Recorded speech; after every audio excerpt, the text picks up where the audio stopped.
Hello, it's time for another episode of Discipleship Today. My name is Pastor Bob Benson. I pastor Christ Lutheran Church in Greenhurst.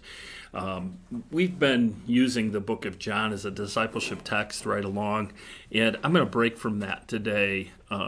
There's been some things going on recently and in current events that may have you anxious, that may have you all worked up. I just want to tell you that right now, God is still in control. We really shouldn't be anxious about anything, it says in Philippians. But I'm going to be honest with you.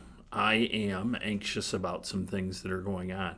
I still know that God is in control, that He's on the throne, and nothing happens that He has been surprised about or that He gets anxious about.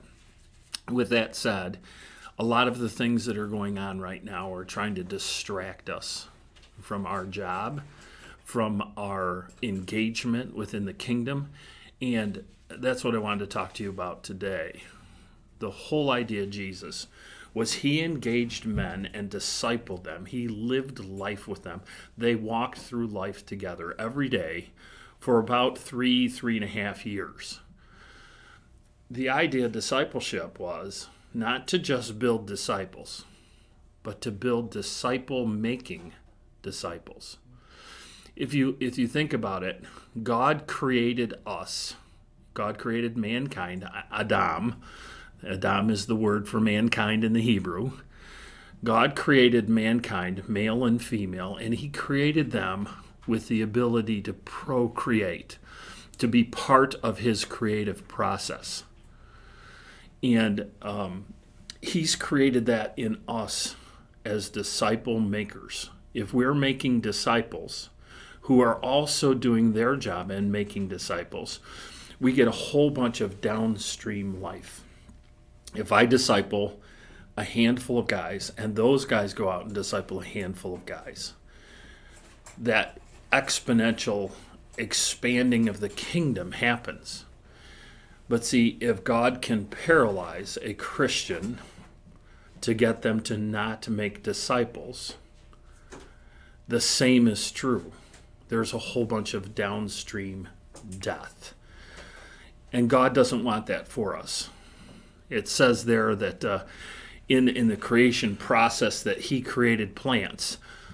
Could He have spoken all the plants into existence all at once? He could have. But that's not what He did. Matter of fact, in Genesis it says, when there was no plant yet in the field, the implication being that He created some plants with the ability for them to have seeds and recreate. What is the purpose of an apple tree?